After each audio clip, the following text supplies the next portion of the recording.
What's up, y'all, and welcome into the Jack Vita Show. I am your host, as always, Jack Vita. We had a great conversation earlier in the week talking about who should be in the MLB All-Star Game, starting that game. And today, we're going to speak with an awesome guest. I'm going to bring her in a moment. Before I do that, if you guys enjoyed today's show, make sure you subscribe to the Jack Vita Show on Apple Podcasts, Spotify, and wherever it is that you get your podcasts, YouTube, if you're watching this, Facebook, Twitter, you got it. Follow me at Jack Vita Show, and we're going to have a lot more great content coming soon. Today, we are speaking with a baseball wife. Her husband, JP France, is a AAA pitcher in the Houston Astros system. She was on reality television for several years, actually. She did 4 seasons of The Challenge. She was on The Real World Portland. And hopefully she likes sports a little bit because she's here on a sports show. We have the woman formerly known as Jessica McCain, now Jess France. Welcome, Jess. It's great to have you here. Hello. It's good to be here.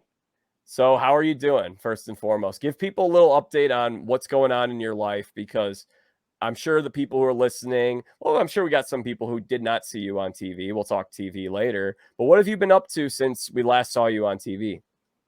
Oh, since we last saw me on TV, I think it's been about 5 or 6 years since the last time Yeah. I've done a show.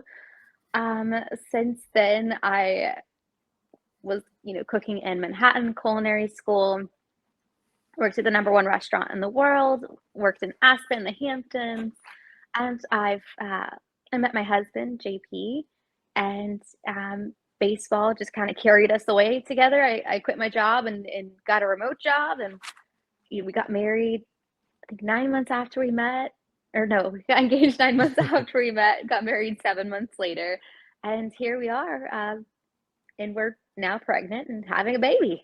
Very exciting. And this is a first. This is the first time we've had a minor league baseball wife on the show. We had a major league wife, or, you've probably heard the term WAG, wives and Yeah. girlfriends. Yeah. So Mhm. we've had one of those before. Stephanie LaGrossa from Survivor. We spoke with her last summer, and she's actually going to come back on later this year. But this is a minor league wife, and also the first time we've had someone on the show who's carrying a baby. So that's a fun fact. Pretty exciting times for you, huh?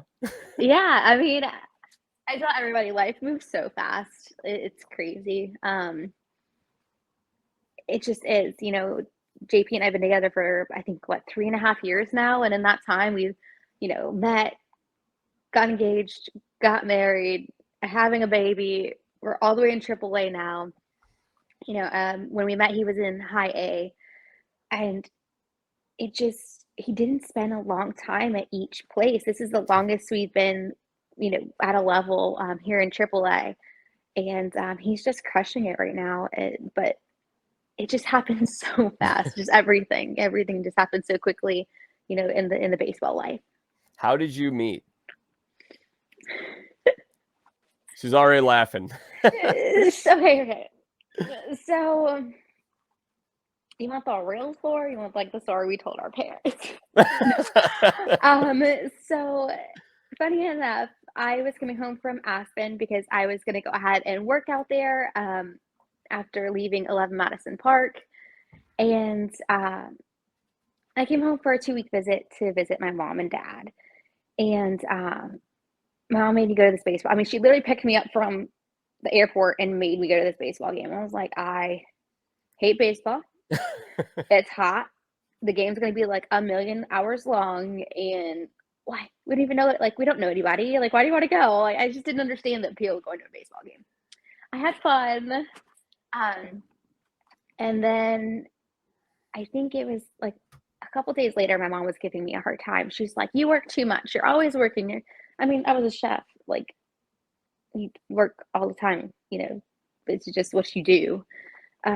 Long hours, endless hours, working holidays. But long story short, she was giving me a hard time about not being married, when I was going to have babies, how old I was getting. That's the worst, isn't it?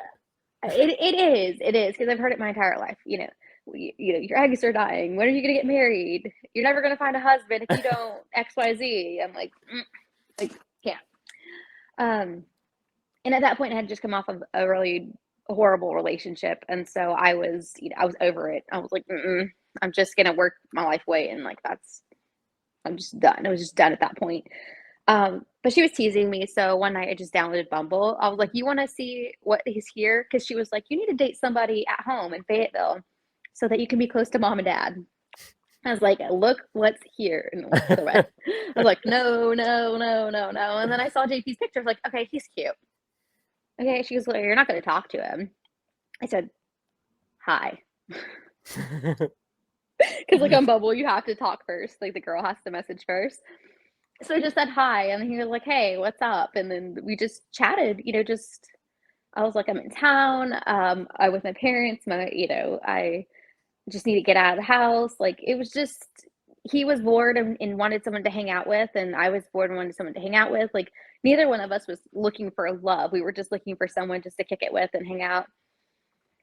Um, Long story short, we met. We spent every single day together after that.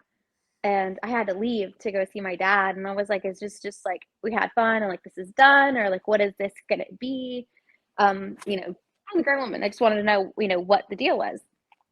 And he was like a movie. He was like hanging out, had his arm up on the side of my car telling me bye and everything. And he's like, "I have to be with you."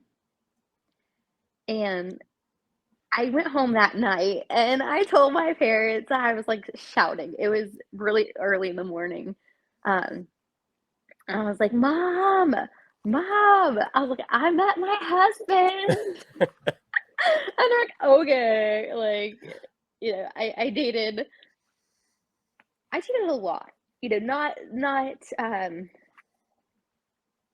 I went on lots of dates. Let's say that. Lots of first dates at that. But my mom's like, "Yeah, you'll find something wrong with him and then it'll be over." And I didn't find anything, and I still haven't. He is an absolute saint and just the greatest human being I've ever known. So that's how we met. We met on Bumble, and I knew the first night that I had met my husband. Wow. So a Bumble success story. I feel like I hear more failure stories with that app. Oh, I have some of those too. Mostly. That's funny. You guys met on Bumble, and that was when? 2019? You said 3 Yes. years? Wow. Yes. Wow. So things happen pretty quick. So you've been a part. I know he got drafted in 2018, but you've been pretty much a part of his whole minor league journey aside from his first year. Yeah. Yeah. And what's something about minor league baseball that you think people might not fully understand or know about it? What's something that you learned about dating a baseball player and ultimately marrying one? I think a lot of people assume, minor league baseball players get paid a ton of money, that they're treated super well, that, they live this luxurious life. And it is not true. Like, not to bash the MILB or anything, but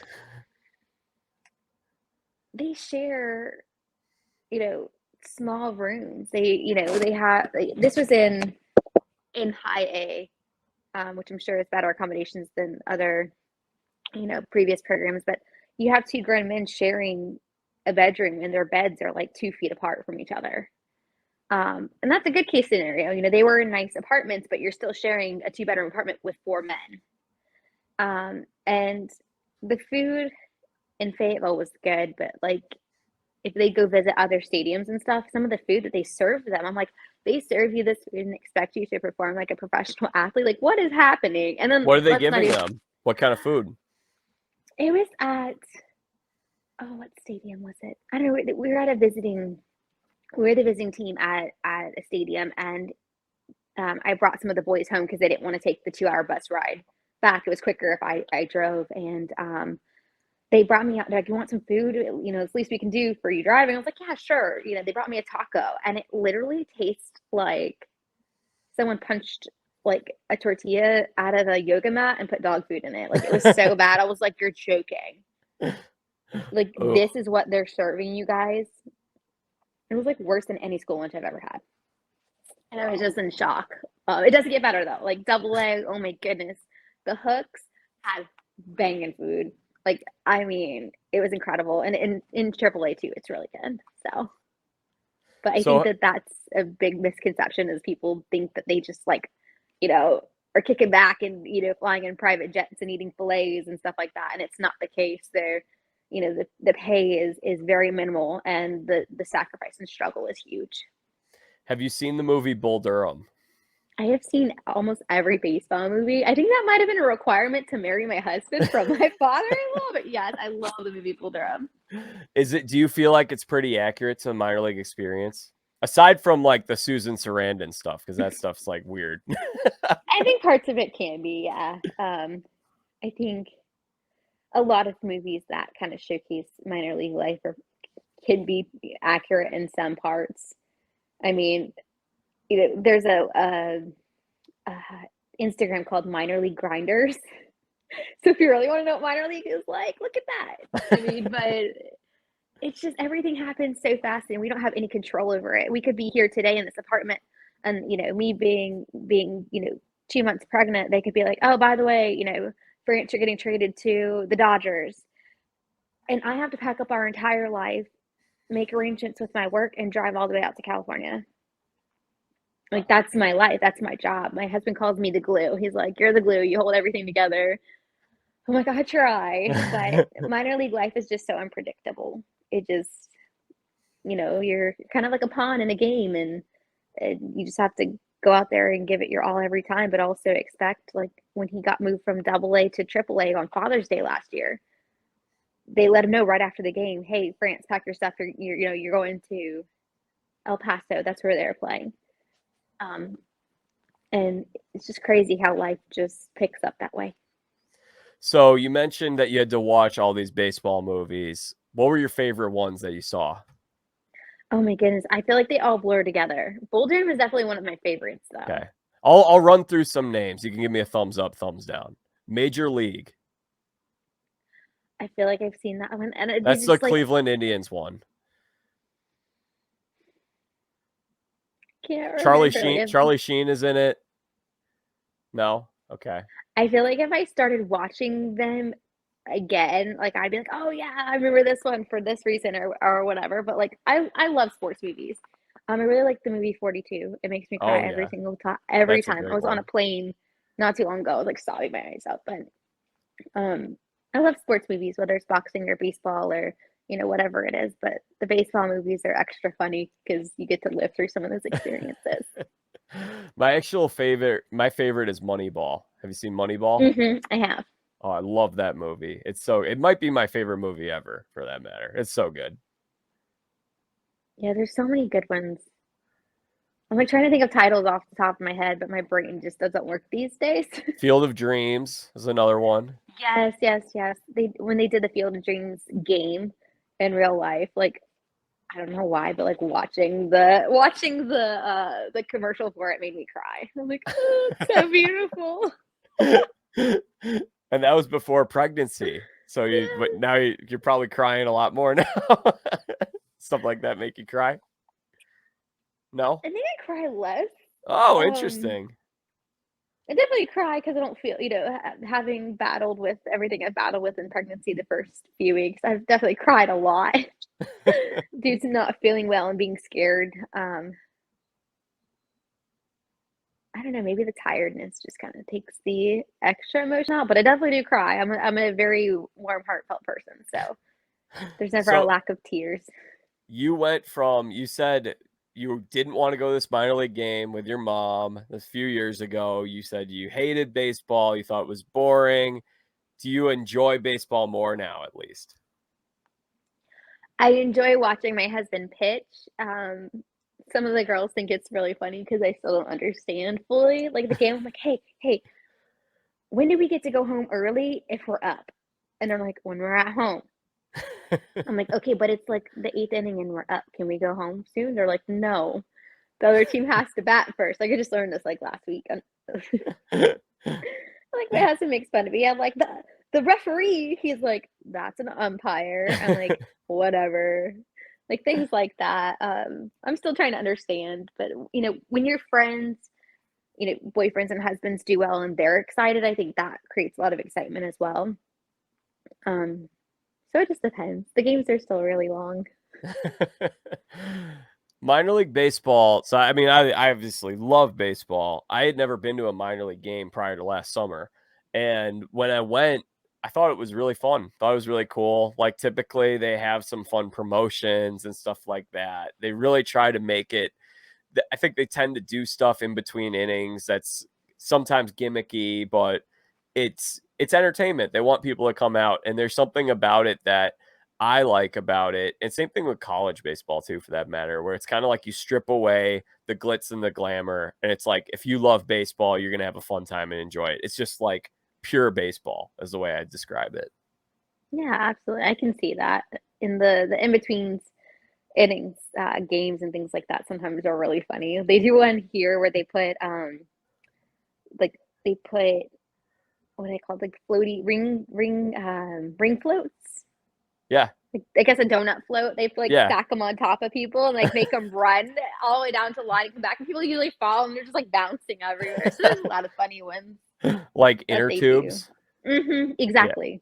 Yeah. Oh my gosh. Yeah, it's fun. I mean, they have the college league teams that are like that, independent leagues. If you're listening to this and you live close to a minor league baseball stadium, go to a game. I think you guys will like it. I live in Chicago. There's no minor league sports around here. We're too big of a market. But you're in Sugarland, right? That's where the Space Hmm. Cowboys, Yep, they are now the Space Cowboys. Casey Musgraves. They ever play Casey Musgraves, Space Cowboy? I don't know that song. I'll Oh, have to look it up. oh, she's got a song called Space Cowboy. Huh. I'm so out of touch. I don't even listen to the radio. I have like my like one like 90s playlist I play over and over. So how many games do you typically go to? You normally go for a home game when your husband pitches. Do you go to other games, or do you pretty much you work and stay pretty busy? Before I was pregnant, I used to go to almost every single game, and people are like, "Why are you go if he doesn't play?" I'm like, to stare at the back of his head. Like that was the running joke. I literally go to sit in the stand and stare at the back of his head because that's all I can see from my chair, is his head in the dugout. But now now again, with the pregnancy and having such a rough start, like I can't be out in the heat for more than like an hour or two. So I try to go be social, with the girls. We have a really, really, really close, tight knit group of girls. They're all amazing, supportive, loving, sweet. It's like a sisterhood, honestly. So I go and try to, keep up with them and check in and see how they're doing. But it's been pretty rough. So now I'm going to like one game a week, staying for a couple of hours, and then going home because I do work nights. But also, it's just so tough to be out there right now in that heat. I mean, it's been like 100, feels like 109 some Oh days. yeah, yeah, And this is like at 6 o'clock at night. At yeah, 7 o'clock at night, it's still, blazing hot beyond belief. yeah. And at the time of this recording, it's July 1st, so the sun is still out at that point. I can only imagine because I mean, it's been hot here. I can't imagine Texas how hot it is in the summer, especially if they have any day games. Oh my gosh, Yeah, I think they've iced the day games for a little bit due to the heat that's index. nice. Yeah. So, did you play sports growing up? You like sports aside from baseball?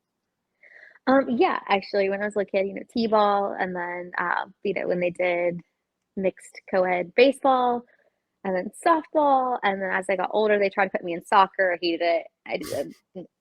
I was not meant for running. I'm 5'3" with little legs. It doesn't work for me.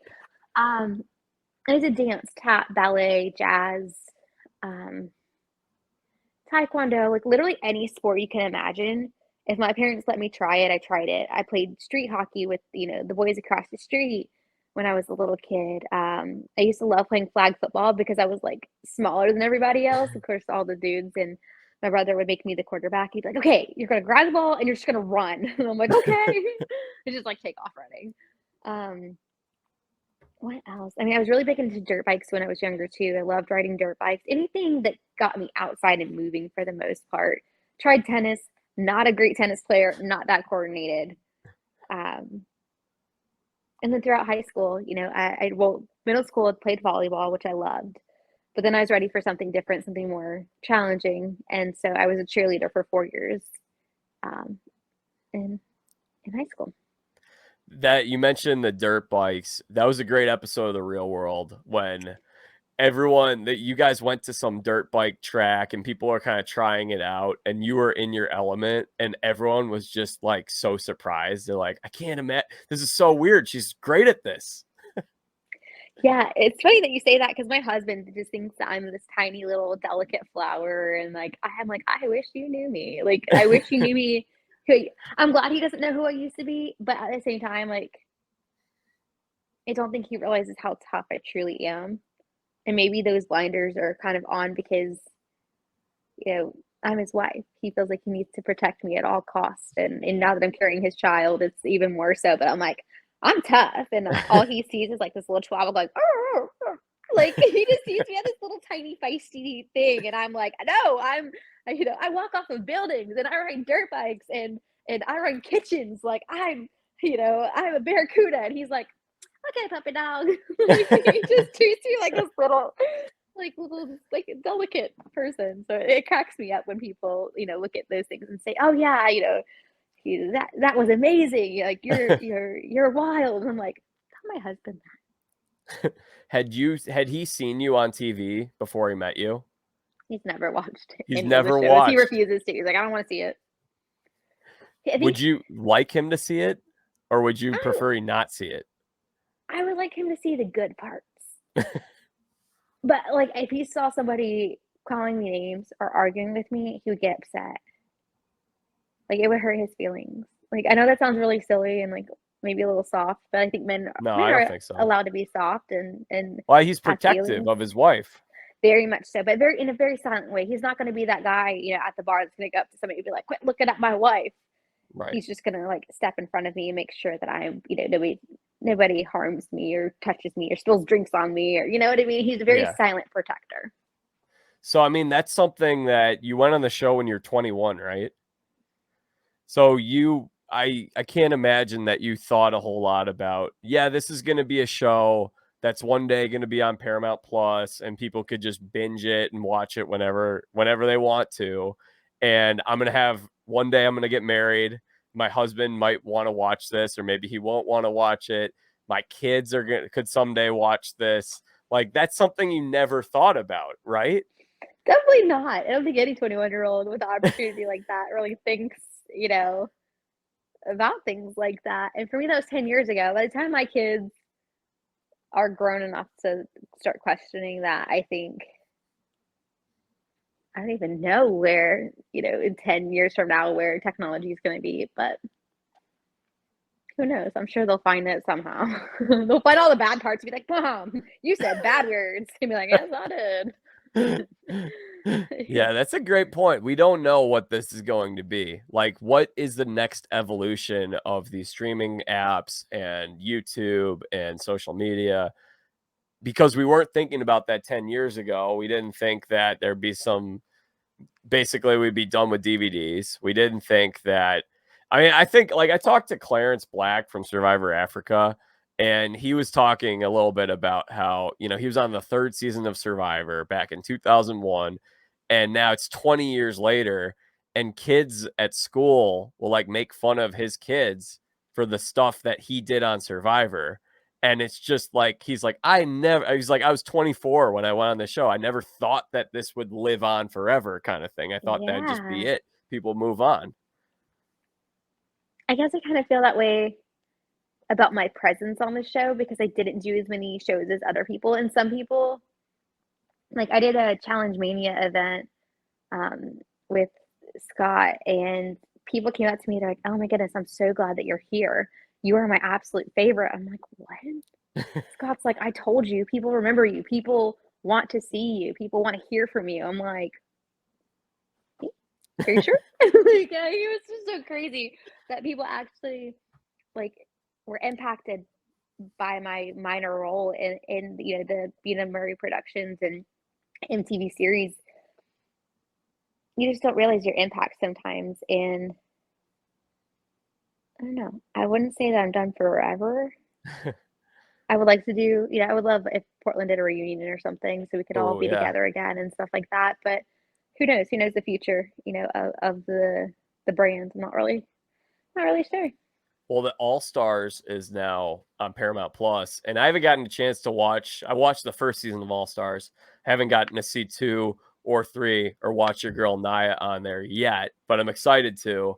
And I don't know. I think that Mark Long he really wanted to do this thing, and now it looks like a show that's going to live on for a while. So All Stars 5 maybe for you? All Stars 6? Would you say yes? You'd consider it? It just depends, with work and everything as well. That's what I'd find the most difficult is like getting time off of work.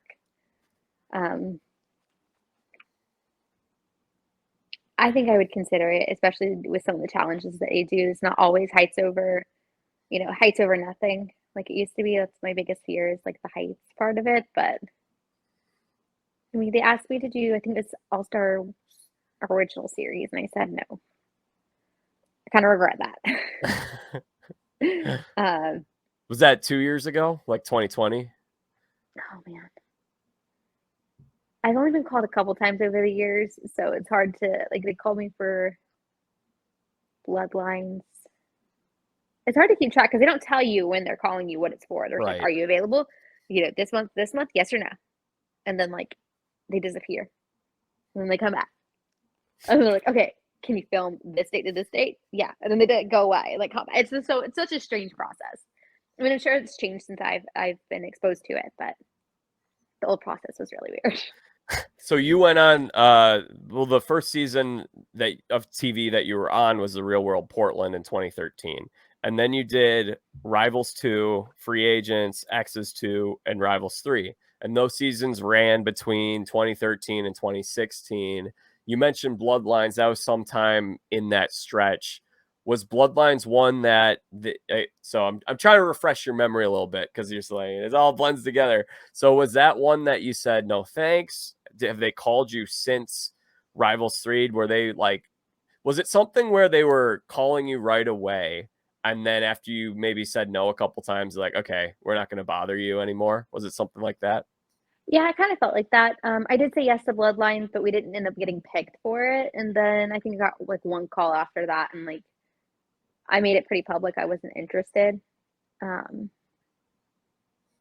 It would just have to be the right circumstances now because of work and family and things like that. So it makes it a little bit more complicated.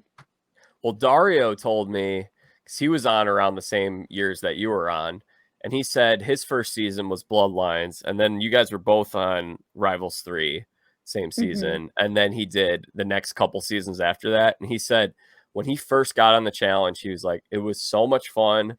I loved it. It was great. And then as he did more of it, he felt like the show was changing and they were making it more restrictive. It wasn't as much fun. It was kind of looser. And now, like, I know you mentioned to me privately that you don't watch a whole lot of TV. So I don't know if you're still watching the challenge or All Stars, but a couple years ago, they put them all in an underground bunker. Like, and for me as a viewer, I like to watch people having fun. I don't want to watch people suffer. Dario totally checked out from the show mentally once it became less fun. Did you notice the show changing as you were on it for a few years? So I haven't watched any of the challenge until recently just to support Naya in All Stars. But everything when I was on it, it felt the same. The restrictions were real tight. But it seems like they've loosened up now. Like they show production and people are allowed to talk to production on camera. And I feel like it's giving a more real view of things as before. Like everything you did was so restricted. Tell me about how you ended up on The Real World. I mean, you're 21 years old. How did this opportunity come about and what inspired you to chase after it? I was doing beverage modeling and they basically told me that I was too heavy. I was like a size 2, not a size like 00. And I was like, all right, bye. I'll apply for something else. And it just popped up an audition. And I went to that I'm so confused. I applied online. They called me to go to Charlotte. My mother drove me to Charlotte. I changed in a gas station, went to this bar, sat right in the middle of the table, was like, hi, I'm Jess. Nice to meet you. Like, was just myself, kind of loud, kind of, you know, really chatty and very honest. And um, they just kept calling me back for interviews and things like that. And it was just really on a whim. I had no idea what I was getting myself into. I'd never watched The Real World, never heard of it. Um, and then they put me on TV. So you were just like, okay, this sounds pretty cool. And how Yeah. long were you gone? Did you know where they were going to take you? Did you have any idea of what it was actually going to be like? I had no idea until like the very end. You know, they tell you a little bit at a time. And at the very end, they're like, "Do you want to know where you're going?" And like that was the way they told me I was like I made the show. They're like, "You want to know where you're going?" They're like, Portland, Oregon. And I was like, "Oh." And like they were so bummed I wasn't excited about it. I mean, I was so not exposed to a bunch of things at that point. I was like, how do you feel about that? I remember Jeff Kearns asked me, "How do you feel about that?" I was like, I feel like you told me you were going to take me to Disneyland, and now you're just like, "Oh, I'm kidding. We're going to the dollar store." I think I broke their hearts as a collective. I mean, they knew it was coming from like a very genuine, honest place, but they were just like, "Oh, well, at least her bar is set very low." And then, you know, we go on to ride dirt bikes, and then I got to learn how to snowboard from Danny Cass, and Dingo was there. And actually, I've maintained that, you know, that relationship relatively. I ran into Dingo in Aspen when I was cooking out there, and you know, ended up going to a Monster Energy party. And you know, the fact that he looked at me, he goes, "Jess," like he remembered me. I was like, "This is so cool!" Like, you know, this happened 10, well, 8 years ago at that point. But it was really cool, you know, all the connections that we've made and friends along the way. So Portland, they tell you Portland. Were you expecting Miami or some really cool beach location? What were you hoping for? I think I was hoping for tropical beachy. Yeah, I would be too. I'd be like free vacation, basically, be in a beach town for you guys were there in the summer, I would think. Yeah, no air conditioning in an industrial building. That's why we were like all half dressed all the time. So how were you expecting to be spending the time going into this? You're like, okay, so this is a show where I'm going to work a job and I'm going to live with these people and get to do some fun stuff and just hang out. Were you expecting there to be a lot of structure or not a lot of structure? I think at that time I didn't really think about it at all. I was just like ready for whatever. Um, it was just so much fun. Like Portland fit for me very well with all the activities that we were able to do. I think they expected it to be a big culture shock for me, and it was, but in a good way. I embraced all of it and was very open-minded, and I don't think they expected that from me. I think they expected that, you know, very sheltered, scared, you know, maybe expecting me to be a little bit judgmental, but I was like, "Woo, like, let's have fun." And, you know, it was a blast. It was a great learning experience. And one thing I really enjoyed about so it's funny because I got into the challenge a few years ago. I had some friends who were like, you love Survivor, you watch some Big Brother, you watch The Amazing Race, like you should watch the challenge." I'm like, okay. And I got really into watching. I started around Cutthroat, so like around 2010 up to 2019, that stretch. So I watched your stretch. And then one thing I had said to my friends, I'm like, you know what? I wish there was more of a backstory to these characters because they just throw them out there and you're supposed to know who they are. And they're like, well, that's what the real Mhm. world is. So then they put all these seasons on Paramount Plus a couple years ago. And I'm like, oh my gosh, this show's great. And your season was actually, I think it was the second or third season that I watched. And I thought it was actually a really good season. I thought it was the last, because I saw some of the seasons that came before it and some of them that came after. And I thought your season was the last really good season of The Real World. I believe we were the last original season before they started doing X's and all of that. Yeah, I think that's right. They started doing some weird twist. There's like Tony's season with the skeletons. There's like all these weird people from the past just showing up. But so Portland, you end up in Portland. And how long were you out there? I think it What was were you doing most of the time? 3 months, I think. I don't know, you don't have like any clocks or anything inside the house or watches or calendars or anything, so time just kind of blurred by. And do they give you money? Like you get paid to be on the show, right? Yeah, I can't remember how much it was, but it wasn't much at all. and then you just supplemented with whatever you made from working your job, and then people give you stuff for free sometimes. So I remember there's a part where Jordan is like, I love wakeboarding. I want to go wakeboarding. So when Mm-hmm. stuff like that would happen, would you just tell the producers like, "Hey, we want to go do this. We think this would be fun," and then they'd set it up? Or how would you go about doing an activity like that? So there's like a bat phone with it, and just pick it up and it rings straight to production, and you're just like, hey, I want to do this today. What do you think about that? Or there's this really cool event going on, like a festival in a week. What do you think about this? And then they would have to get it all cleared with the city and everything. And if they could make it work, they would. If they couldn't, they couldn't. But Well, they were very accommodating. one thing I really liked about your story on there, what I thought was really cool that I've seen maybe 5 or 6 seasons of The Real World.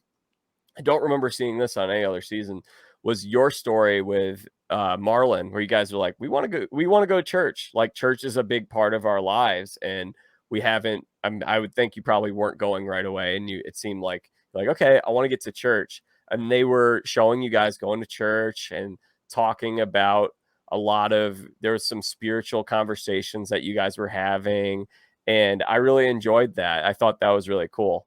So I have to think that your faith was a big part of your life, and then you go into the situation and you're probably with a lot of people who maybe that isn't something, because I know they like to cast all kinds of different people.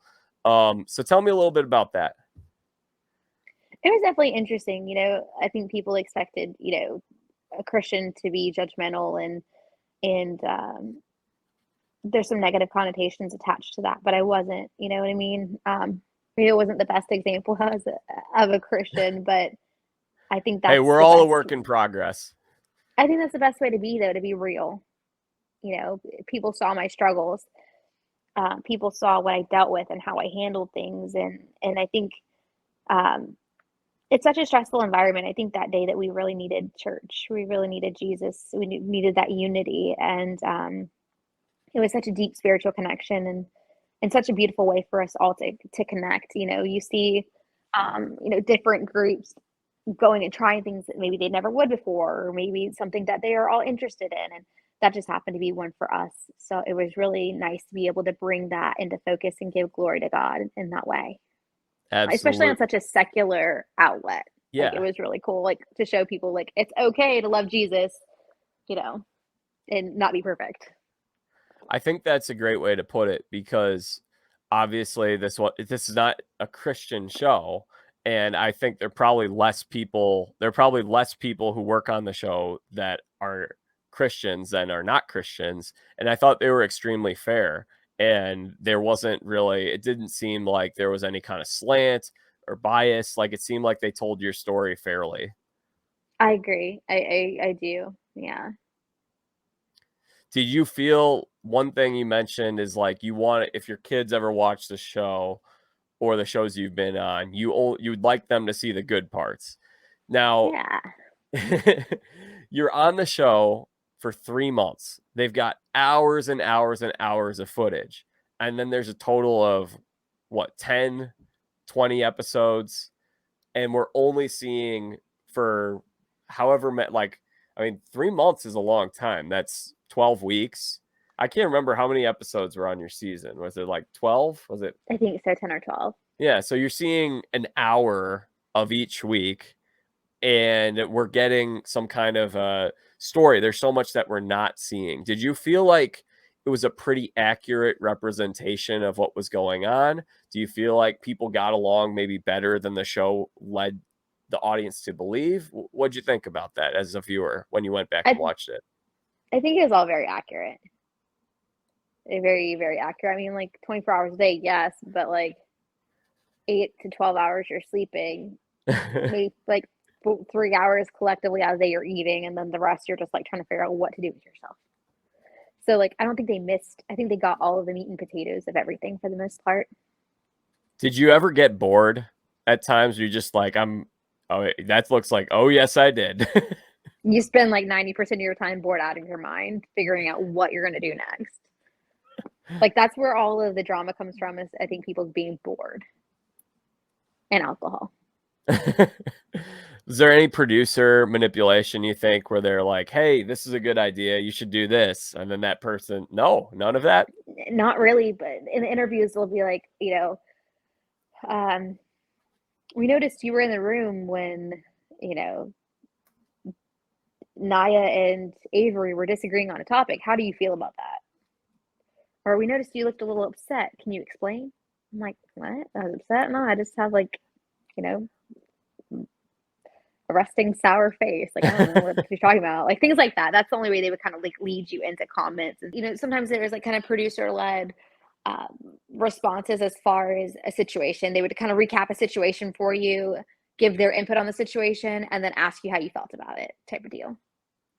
Makes a lot of sense. So I know that with reality TV, not just the real world, casts can have a very different experience. Some casts are very close with each other, some casts are not very close with each other. Who are you still close with people from your cast? Are you close with everyone? Are there people that you're closer with? Who do you stay in touch with? I touch base with a lot of people. Like Avery with her, Hooters competition, and Anastasia with her, recent birth and everything that she's been going through. I haven't talked to Marlon lately. It's been a while. He's kind of dropped off the map a little bit. But Naya and I are still close as ever. I mean, Naya, whenever she's in, Houston, she came to see me. And I mean, to me, Naya is that's my family. That's my sister as far as I'm concerned. And we're still extremely close.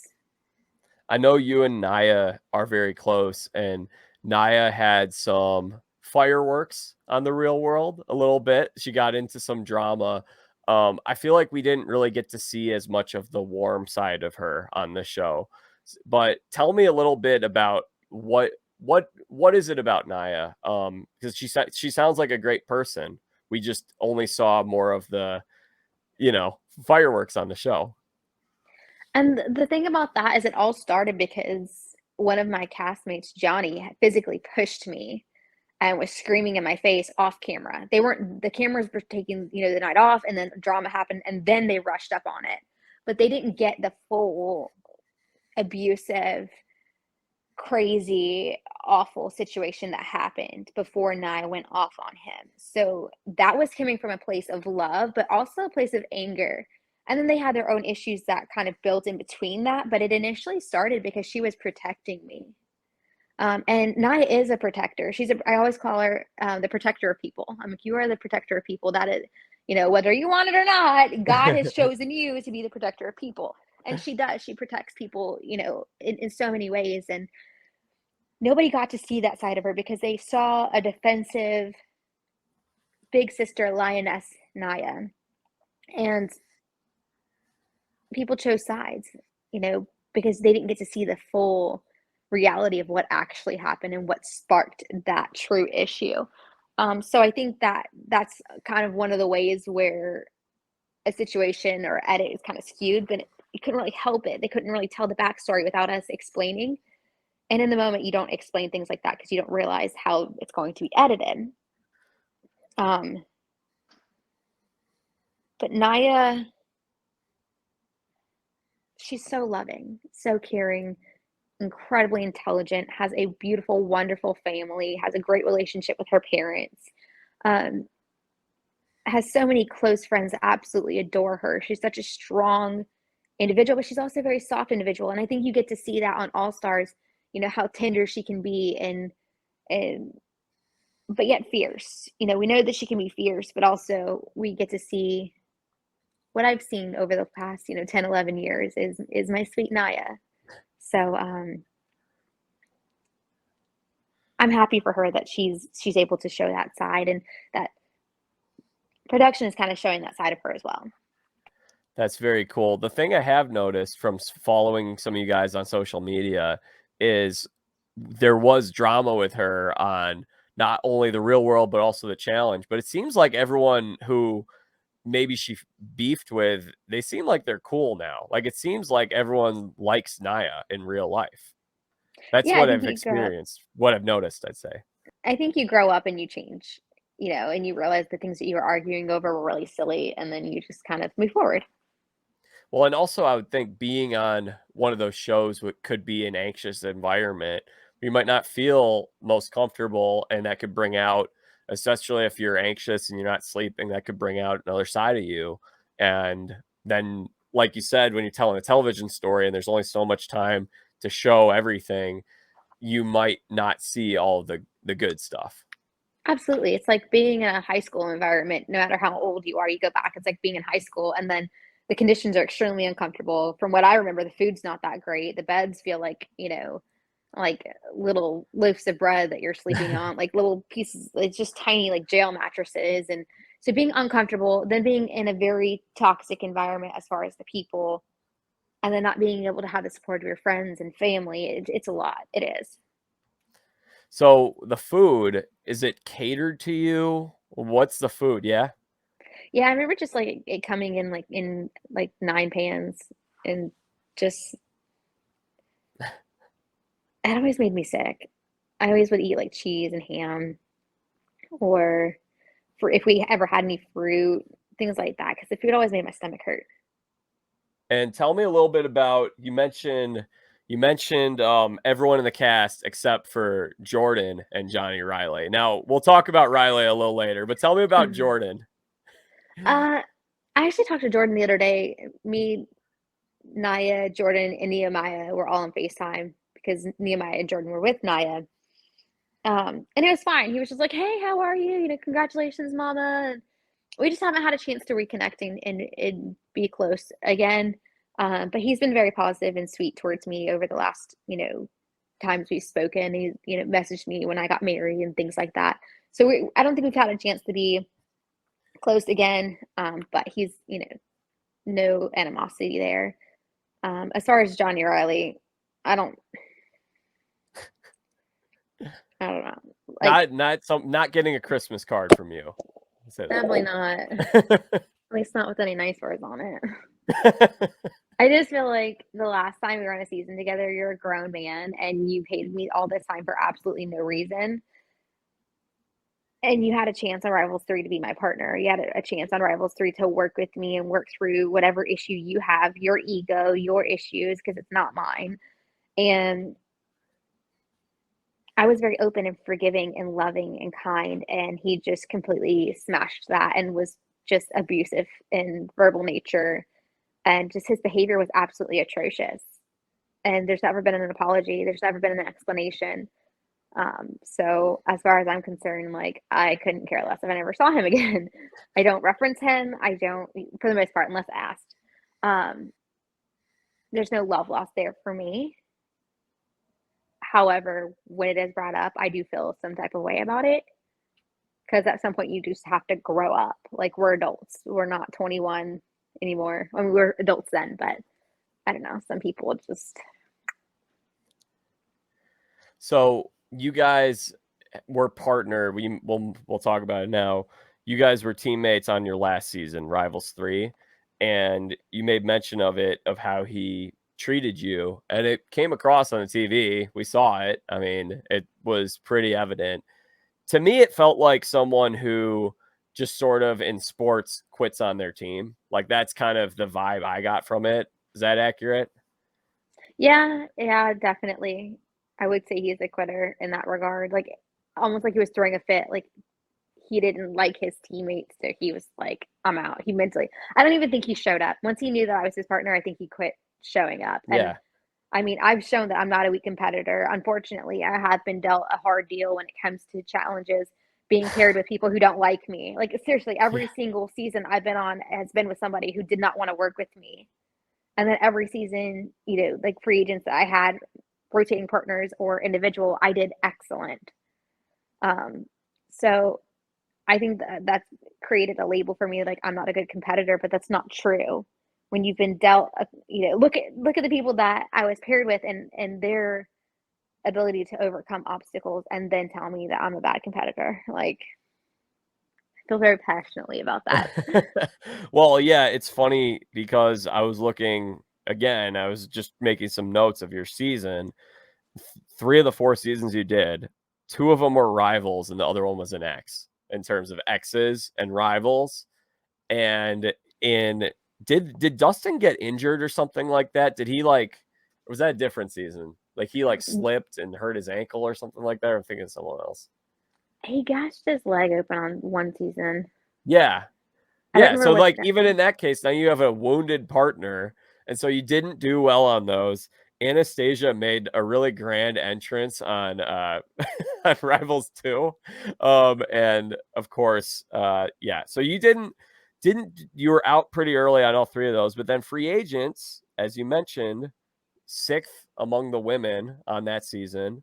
And you had a really good showing against Cara Maria in the balls in elimination too. So I was thinking, I'm like, man, there've been some other challengers over the years. What was his name? Brandon. I can't remember his last name. But I don't think you did any seasons with him. But he was another one. It seemed like, oh, he was on free agents. Brandon.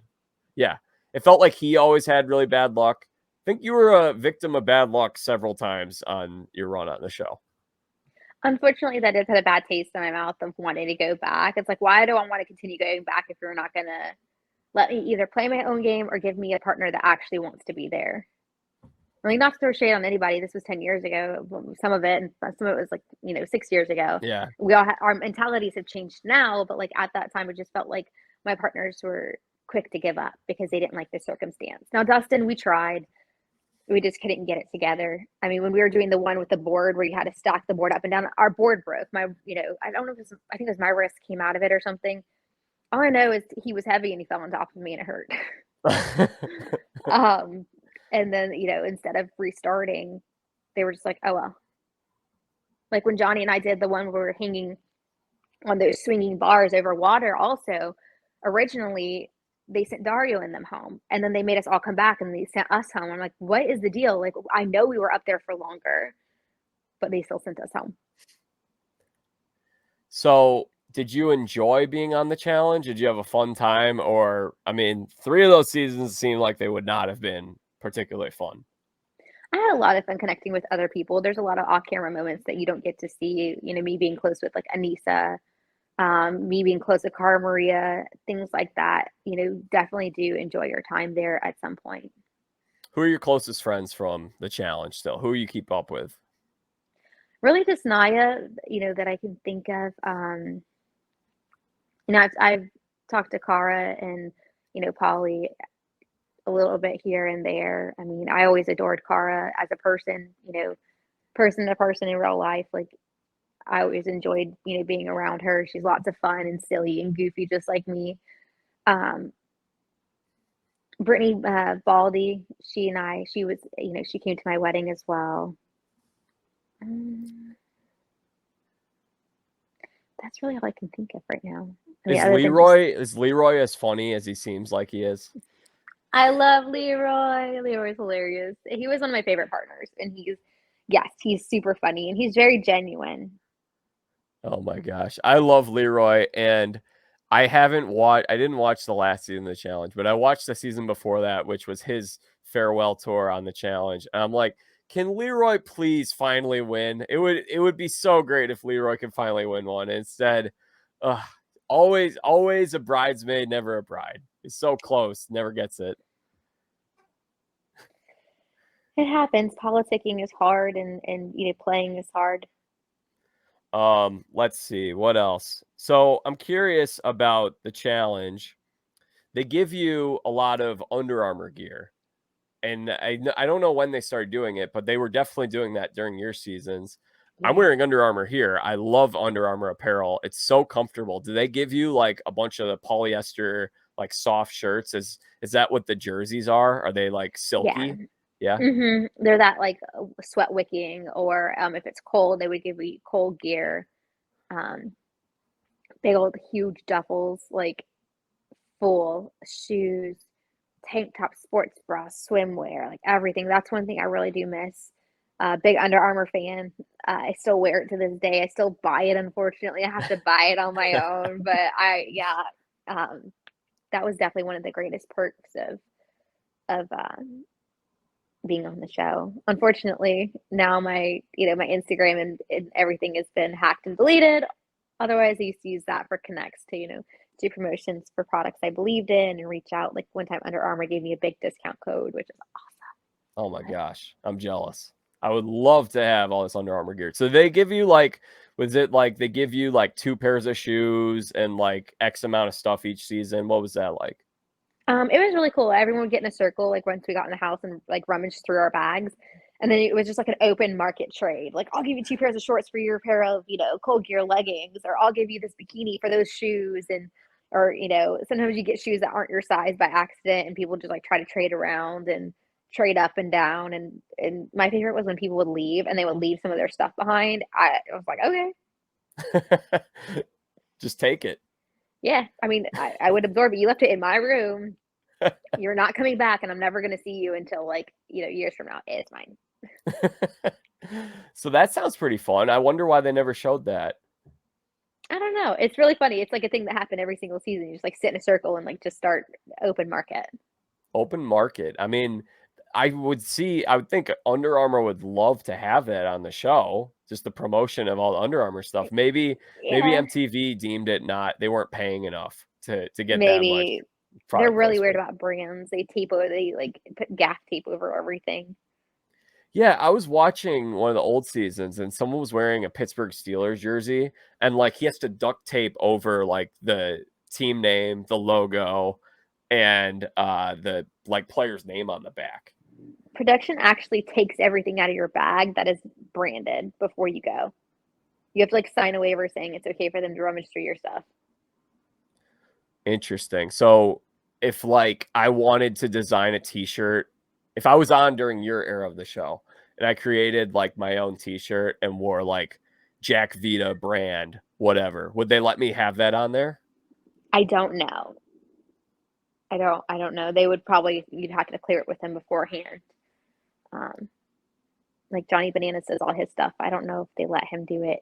I feel like they let him do whatever he wants to Probably be let him on do the it. show. Yeah, probably let him do it. He's coming back too. Oh, is he? Yeah, he's gonna be on the next season.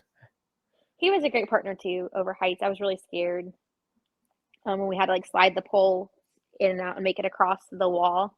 I was really afraid, and he was like, "It's all right, baby girl. You got this. Just keep breathing." I'm like, I'm freaking out. I'm gonna pass out. I'm gonna die. And it's really funny to me they never had me mic'd up because I am the biggest worry wart. Like you see me up there, like pretending I'm not terrified sometimes, and I'm just like my self-talk is hilarious.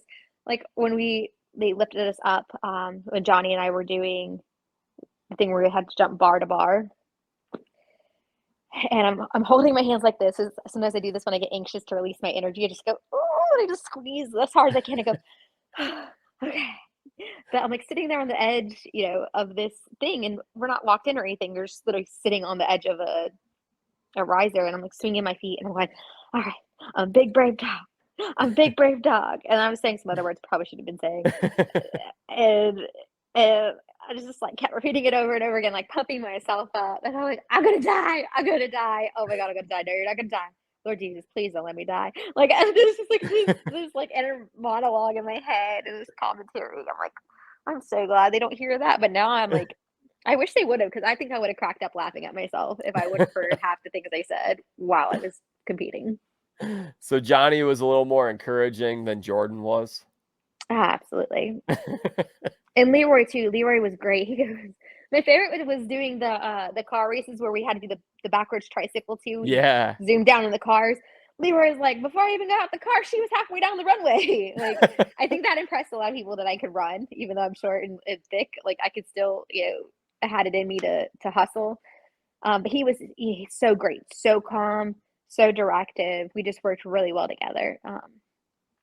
So I appreciated that from both of them.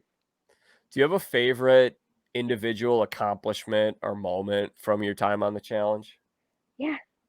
Uruguay crossing that rolling log. I literally thought it was so sensitive. I don't think people realize how sensitive that turn was. Like, I mean, I still don't to this day know how I made it, but I think being a woman and having that center of gravity in my hips and being low to the ground, being short really played to my advantage.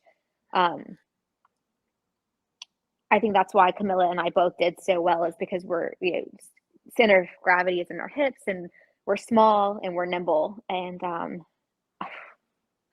I thought I was going to die. I really, really thought I was going to die with my ego intact, because that's all that drove me to do it. It was like my ego. When Jordan's like, you can't do this, I was like, oh, I can do anything. Like, that's my superpower in life. Like, I truly believe I can do anything. I do in work and life. Like, I don't have a degree or anything, but here I am, a team lead at a desk job. And mom's like, what are your goals? I'm like, oh, I'm going to be assistant manager next year. She's like, what? Like, are you on a path for that? I'm like, I don't know, but I think I can do it. Like, and she's like, you're incredible. You're absolutely incredible. Having her support is huge too, but it's especially with the challenges, believing and knowing in myself that I can do anything if I really, really work hard and use my resources and, just do it. But there was a lot of praying going on because I hate heights. One time they did where we had to pull our partner overhead. We're walking the tight line between the two buildings. I was like pulling Dustin along. I fell and they couldn't pull me up. Something happened with the line and they couldn't pull me straight up. So like they kind of swung me over to the building and tried to pull me up like closer to the building. And I was like hanging on like a little monkey, just like crawling up the building. I'm like, get me out of here. Get me up.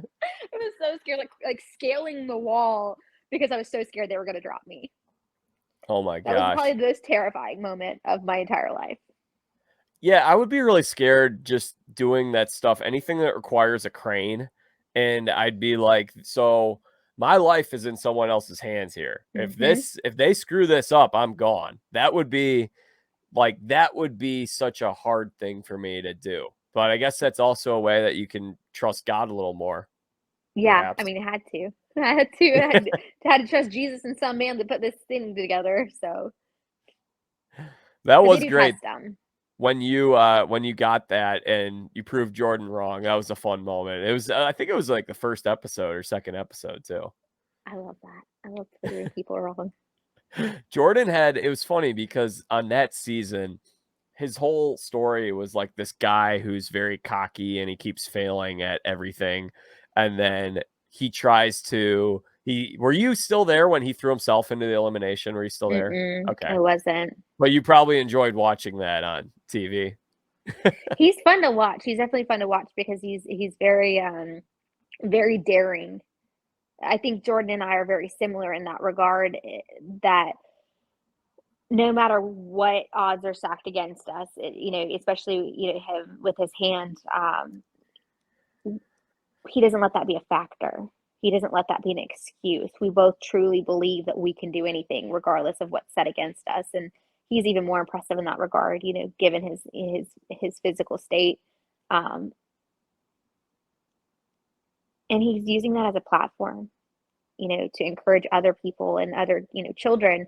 Most recently, there's a girl who, has the same, thing with her hands. I'm not quite sure if there's a name for it, but she saw Jordan on the challenge and she went and put her hand up against where she saw his hand. I almost cried. Oh my gosh. See, that's the moment that it made me cry. And I was just like, oh, you have to see a sweeter side on Instagram of Jordan. Really caring. I think he just acts hard. I think he's deep down, he's a softie, but you just have to bust up that wall. Do you think he talked tougher on the challenge than he did on the real world? Or was it the same? It's the same. He has that the defense mechanism, but it works. People like it and hate it at the same time. So, well, I think it's so funny so that season, his story is this arrogant guy who comes up short most of the time. I think they even have a montage of him failing several times. And then he ends up winning the next 3 seasons that he does. I truly think that Jordan is the best challenger on the male side ever in terms of competing in the challenges.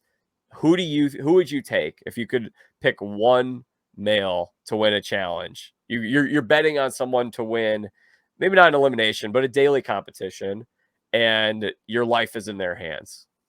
I would always bet on Jordan. Always, because I know that there's no doubt in his mind that he's going to give it 120%. I think the male challengers, I think everyone always gives it 100% for the most part, but I think Jordan just goes extra hard. I think he has a bigger motivation. Jordan, I mean, that's the thing where people want to talk about bananas and CT. I mean, see, it took CT about 10 seasons to finally win one of these things. And Bananas had part of the Bananas has done over 20 seasons. So he's won 7 times, which is still obviously an incredible record. And part of the reason why he's had a lot of seasons where he hasn't won is because the target got so large on his back. But I mean, with Jordan, it's just right from the beginning, first season, goes to the final. Second season would have gone to the final if he didn't throw himself into that elimination, I believe. And then he wins the next 3. And I think he is the best, maybe not the best social game person in the history of the challenge, but he doesn't even need that because he's so good at the competitions. He definitely backs up his game by winning and not by his social political game for sure. How about female? Who do you think the best female challenger that you went up against is? Cara Maria, no doubt. She's tough, and given her small size too, she's very fierce. So Cara Maria over Laurel.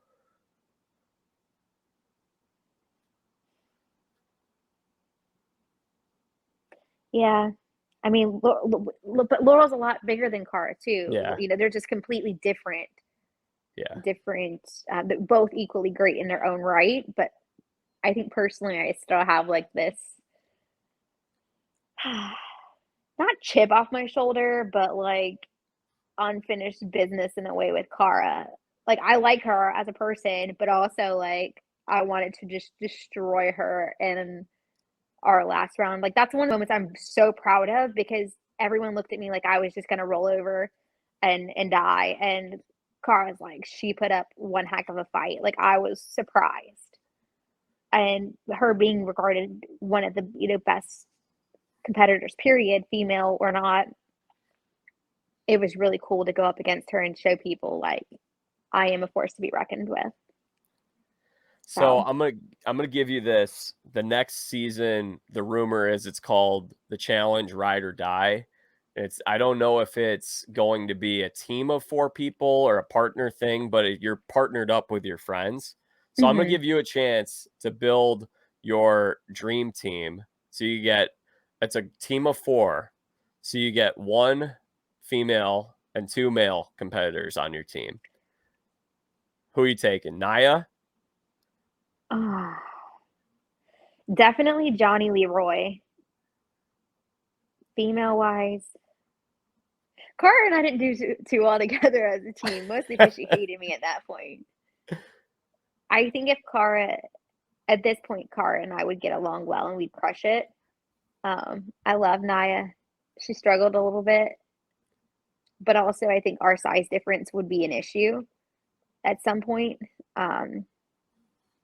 So I'd have to, just based on what I know about the challenge and how size does take a play, I would say Cara would probably be the best because if I had to carry Cara, I could carry her.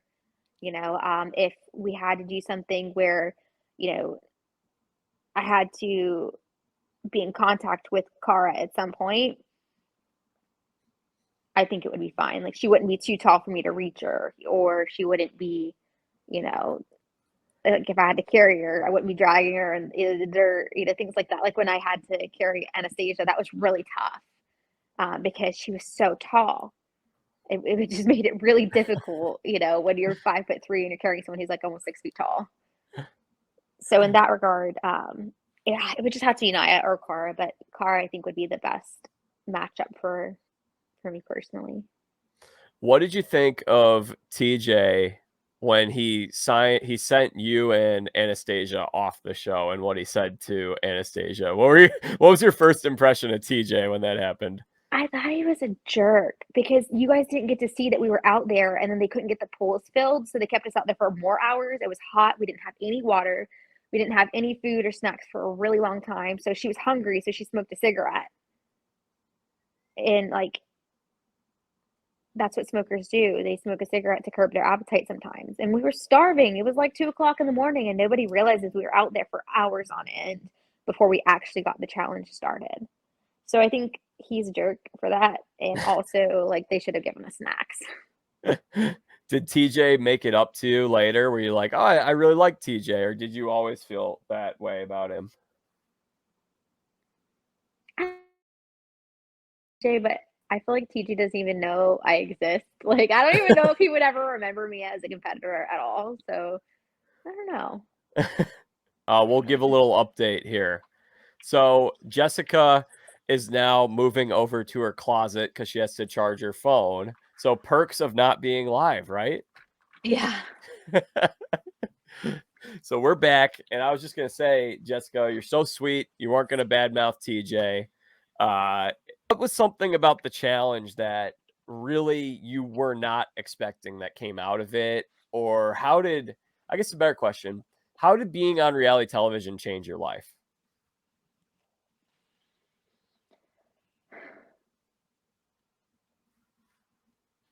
I don't People really know. recognize you? I mean, yeah, getting recognized here and there, I guess. And then, like, I mean, I've been on TV since, my early 20s, so I don't know anything different, I guess. But yeah, people recognize you. Like my doctor's office the other day, the lady was like, "I know you." It's probably the weirdest thing is people are like, "I know you," and you're like, "Oh gosh, how do you know me?" Because you don't want to be like, "Oh yeah, I was on TV," and then be like, "I don't watch TV." Got it. Then you just feel dumb. So I think yeah, in that regard, people noticing you and following your life and things like that. Did it provide you any kind of opportunities in modeling? Because I knew you did a little modeling. You mentioned that. Did it provide you opportunities in modeling, being an influencer on social media? Did you make any money from doing any public appearances, anything like that? Naya and I did a public appearance together. So in that regard, yes. Public appearances, influencer work, branding, things like that for sure. Totally. Cool.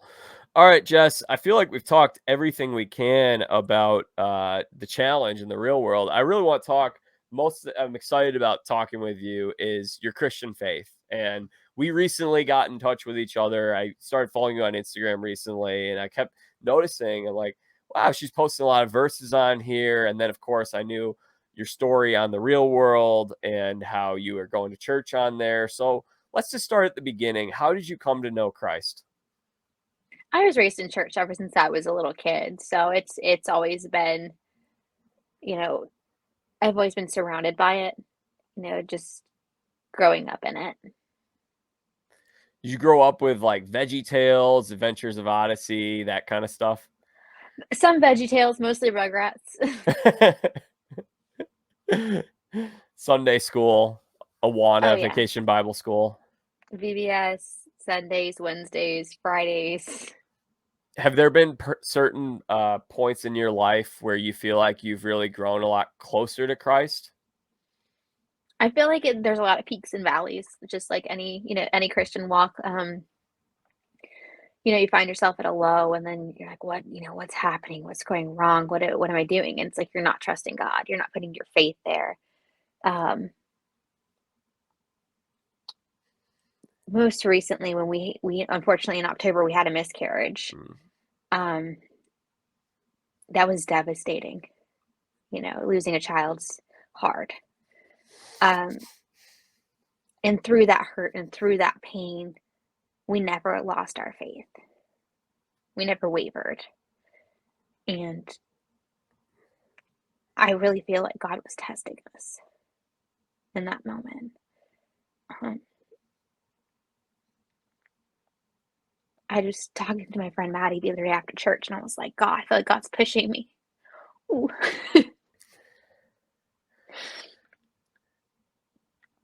And I was like, we struggled to get pregnant in the first place. And so, like, after fertility testing and things not looking so good for us the second time, it was really hard. And I just told my friend Maddie, I was like, she's like my spiritual sounding board, my rock in the whole baseball world and the world in general. But I was like, I feel like I'm here, and God keeps pushing me, saying, "Do you trust me now? Do you trust me now?"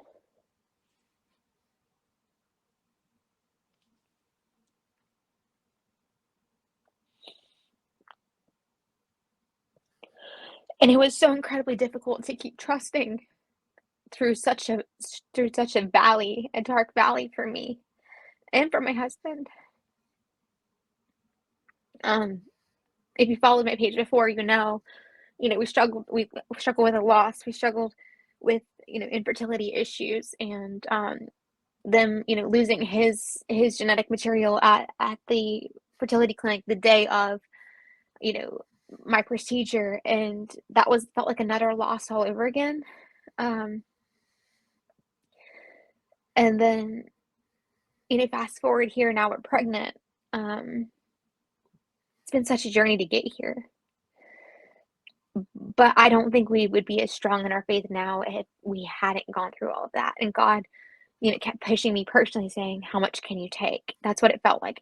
I felt like he was like strengthening me for things to come.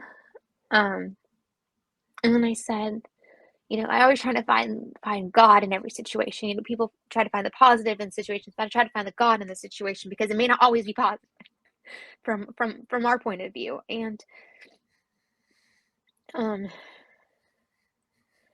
with them losing his side of things at the clinic for our fertility procedure, I knew something was wrong that morning. I texted my friend Paige. I was like, what if they lost, his sample? What if they lost it? And she goes, girl, it's their entire job. Like, they didn't lose it. I'm like, I felt like God was preparing me for that. As best that he could. But it was devastating. I fell, I threw up, I sobbed, I couldn't, it was a mess. But a couple of weeks went by, and I was like, what if God wanted the glory? What if this wasn't happening to us? I get really emotional talking about this journey.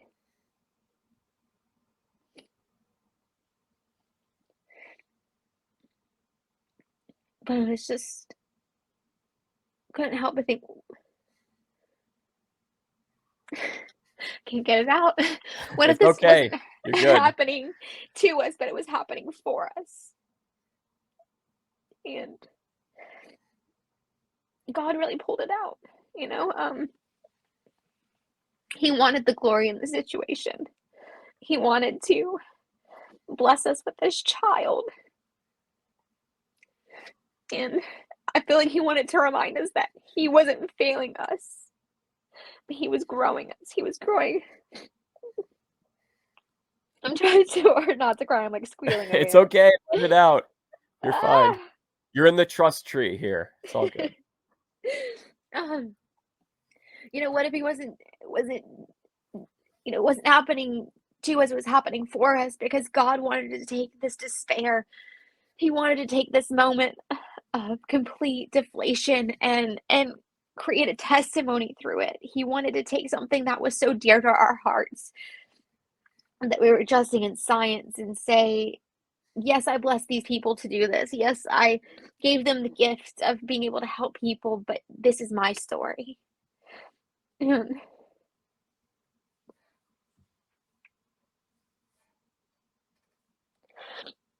About 6 weeks later, we found out we were pregnant naturally. It's amazing.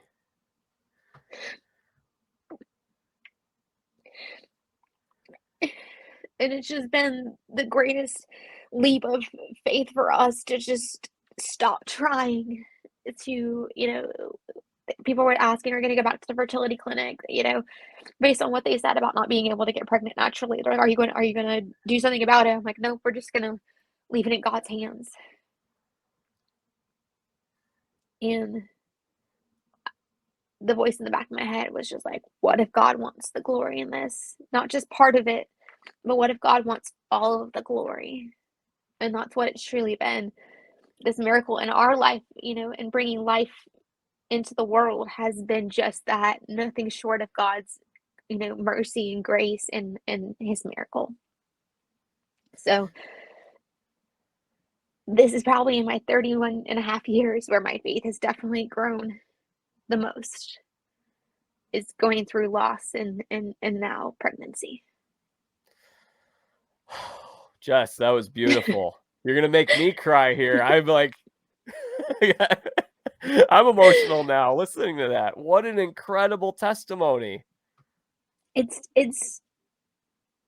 huge, and I wish I could speak more on it, on my Instagram, there was a whole series about it from where we started until where we are now. And unfortunately, that's lost after being hacked. But a lot of people saw that, and from meeting my husband with, he had, such lukewarm faith when we first met, and I never pushed him. But God took a hold of his heart. And I told him, you're not going to go anywhere until you start trusting God. And it was like the moment he let God in, things just kept working for him and moving for him. And I always try to reference God whenever he has a bad outing. He's like, oh, this was terrible. Like, what's happening? I was like, what, maybe you don't see the good in this because you're not looking for the God in this. Maybe you had to do good enough to stay in AAA, but suck just bad enough so that nobody would trade you because you're meant to be where you are. And he laughs. He goes, I never thought of it that way. I'm like, doesn't it make you feel so much better knowing that God's got you? That God has you exactly where he needs you, even when it hurts, even when it's uncomfortable, even when it makes you cry, even when it makes you angry. God is our Father. And even though we don't always agree with our parents, they are doing what is best for us because they know better. And so just our entire journey, has been that way. And he's really stepped out and stepped up as a man of faith. And one of the most impressive things is he was like, did you hear my walkout song? Did you hear my walkout song? And I finally made it to the baseball field the other day to hear it because he had changed it. It was, some secular music before. And he had changed it to Nobody by Casting Crowns. I think so. Is that the one that's like, I'm just a nobody? Yes. Yeah. So he changed it to that, and all of a sudden I was just like sitting there and standing. I pace when he pitches, but I was just standing there watching him in awe and watching him draw his cross in the dirt. He draws a cross in the dirt before he pitches every single time, and like it's just something I noticed he did. He didn't tell anybody about it, and that's how he is.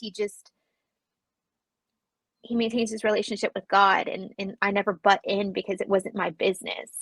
As bad as I wanted him to be a Christian and be that influence in our life, I never pushed him. He had to find that journey on his own. But hearing that song is one of my favorites. I just started praising in a secular place, and thousands of people will hear that song. Some people will never hear a praise song. Some people will never step out of church, but because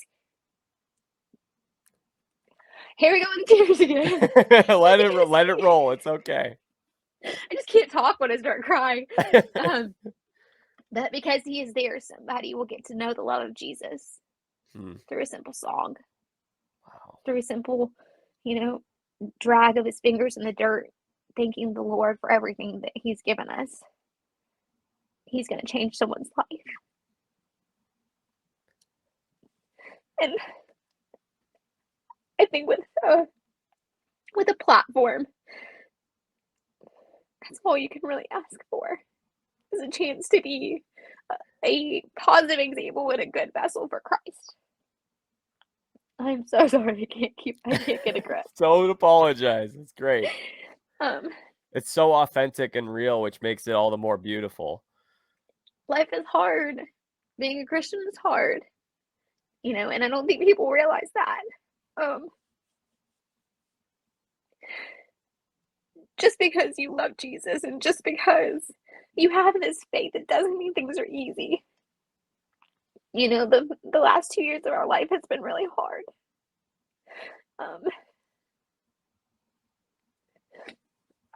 We had that COVID year, and my mother and my mother-in-law were both hospitalized at some point. And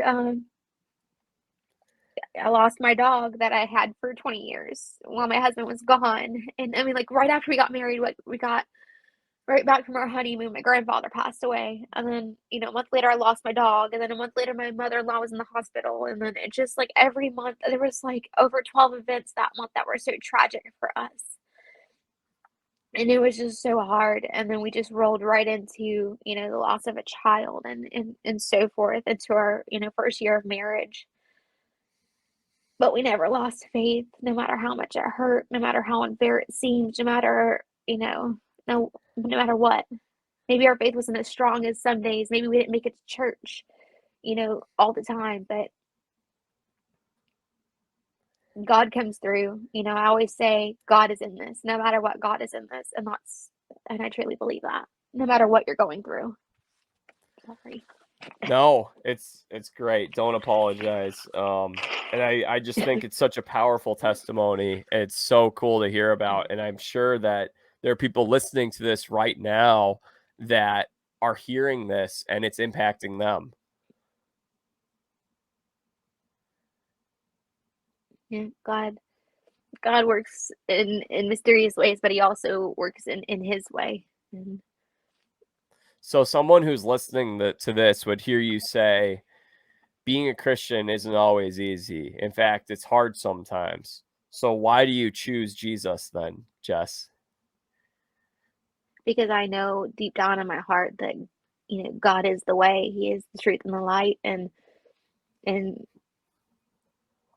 I have my own personal experiences, that have testified to that. It's not just like I read a book and I was like, okay, this seems like a good idea. Or, they told me, you want to go to heaven your entire life, you got to do this. I mean, of course you hear that, but like I've had my own life-saving experiences where it could only be God.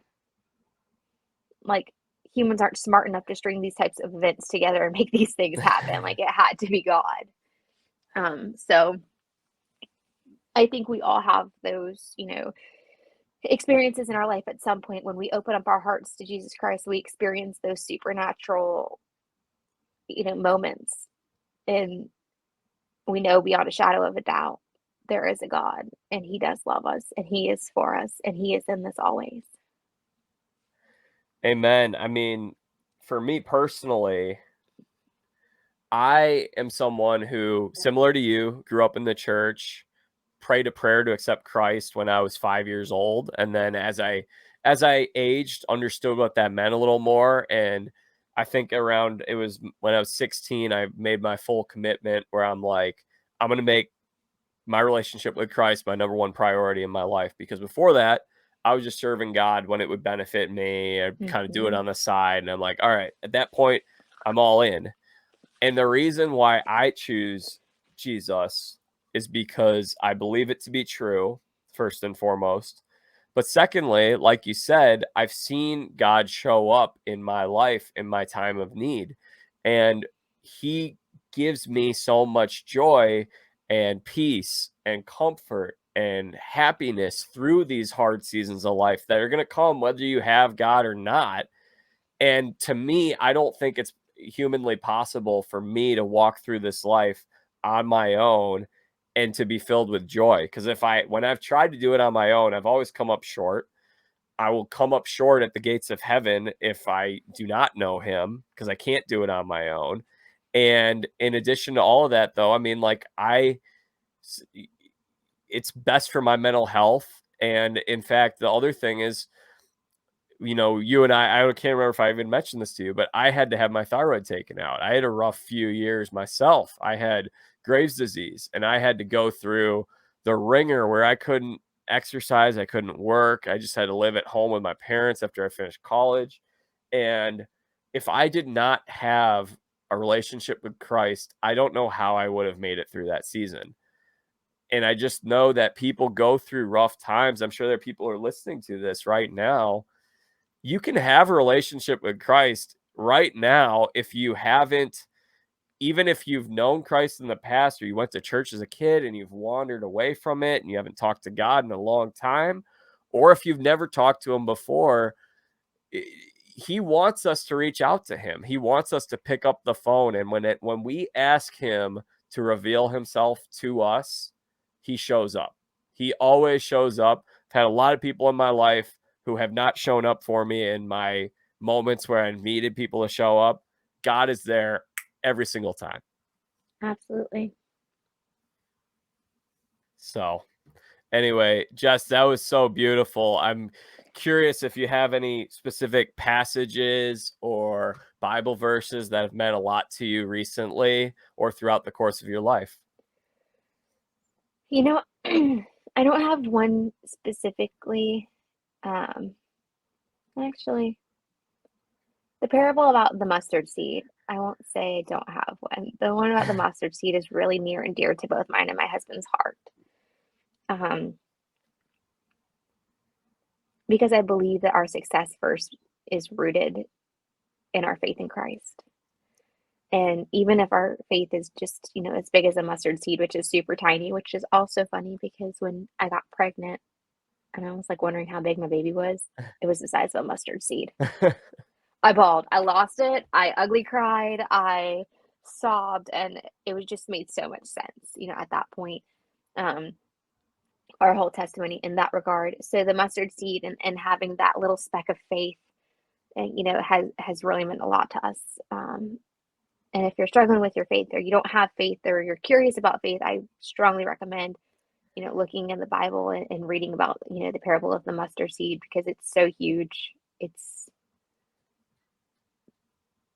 That had become our foundation, going through all of the craziness. So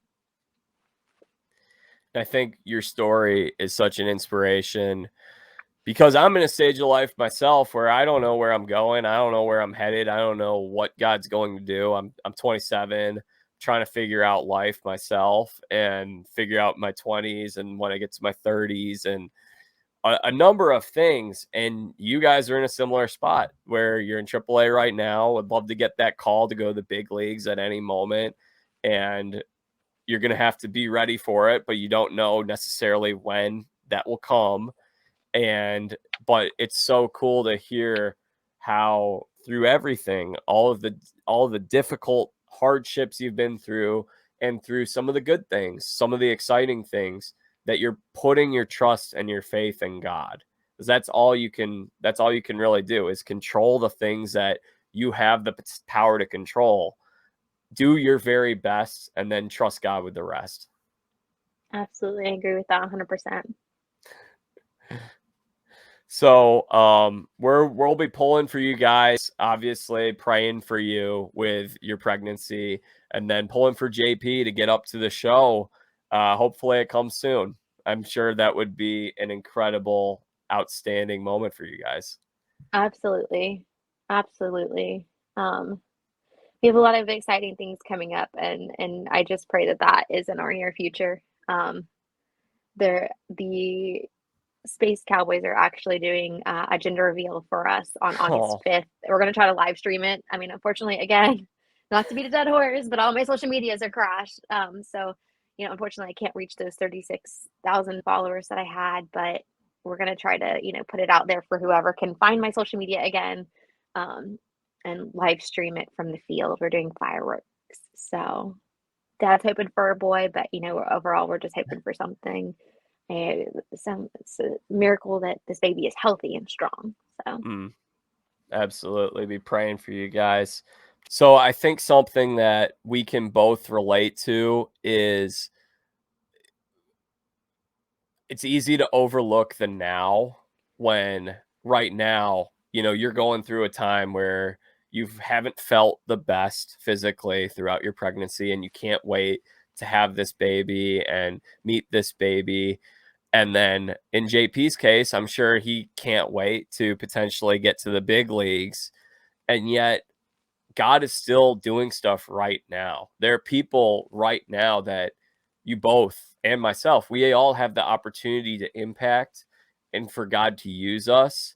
And I think that for me personally, in a season where I'm trying to figure out where I'm going and what I'm doing, it's really easy for me to take that for granted. You ever feel that way? I think I used to, but lately, God's been calling me to be in the moment with everything. Um, much like as me building a baby, much like growing a baby, you can't rush it.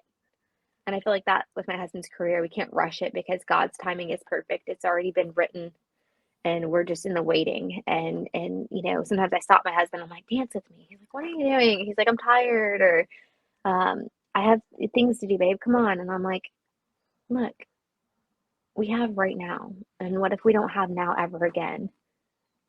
You're getting on a plane tomorrow. I know you're tired, but just be in this moment with me. And he goes, oh, I didn't think about it that way. And then he lets himself melts into the moment and be there and be present. And I think that I keep referring to my deleted social medias, but I mentioned to you, I think earlier, or I mentioned to somebody that maybe God was trying to show me something. You know, of course, it's devastating to lose, 10 and a half years of building a platform. It's a lot of work and a lot of time put in, to build something that just was gone in seconds, but maybe God was trying to further expand on my calling of live in the moment and, delete those distractions from my life and teach me to really be present with him and with my husband and give those moments back to God that are robbed by constant social media and social validation.